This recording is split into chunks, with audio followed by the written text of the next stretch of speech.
I was chasing everything that the world held on that pedestal, from money to drugs, whatever social status you wanted to look at.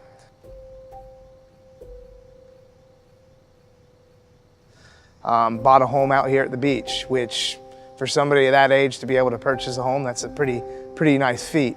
And we were making good money together, but living life in all the wrong corners, painting the town and things of that sort.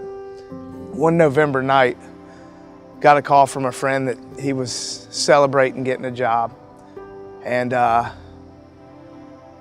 we were gonna go out. My area was the beaches, so we were going out at the beaches. We went out, had some drinks, and partied. And at about 1:51, I was involved in a fatal accident that killed a gentleman who was a Navy pilot. On that day, my life and a family's life changed forever. Forever will be linked. On October 3rd of 2011, I was sentenced to 8 years in prison, followed up with 10 years probation. Many of y'all can do the math. I've only been out a little less than a year. Being in prison was probably one of the toughest things I've ever done in my life. It's a humbling experience. I wish it on no one. About 2 years in, I'd say, I got the Dear John that my wife was leaving me. And that was tough, because there's nobody to hold, there's nobody to console you. You're in a place by yourself. Maybe a year after that, my mother was diagnosed with cancer. And another one of those moments where you sit there and try and figure out what you can do. And that was when I realized there was nothing I can do. About that same time, my divorce got final. I had a lot of anger, a lot of hate, a lot of evil. And, but I had to get through that. And there was only one person who could hold me up when I went through that, and that was God.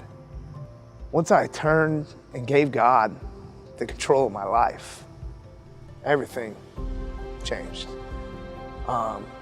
It was easier for me to be out and about, be happy, be jovial, be Greg, in a place where I was behind 3 fences, one of them a 20-foot electrical fence, feet from the electric chair.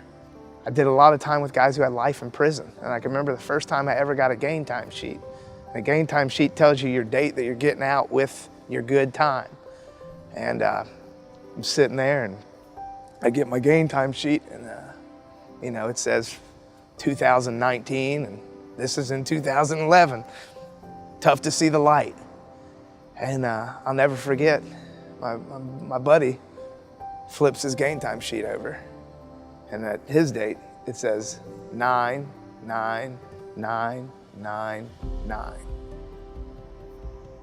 Not possible. But guess what? He's still smiling, still living life.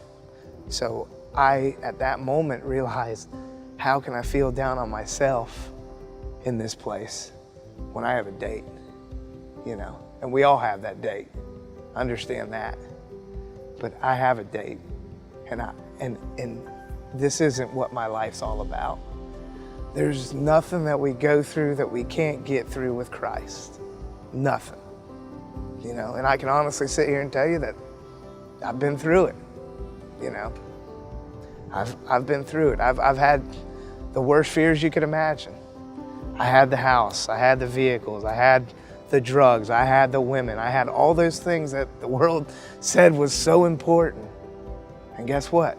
It doesn't mean anything. It doesn't matter if I'm making $825 an hour or $800,000 an hour. It's a matter of how I feel and how I'm loved and how I know that I'm loved. That's the difference.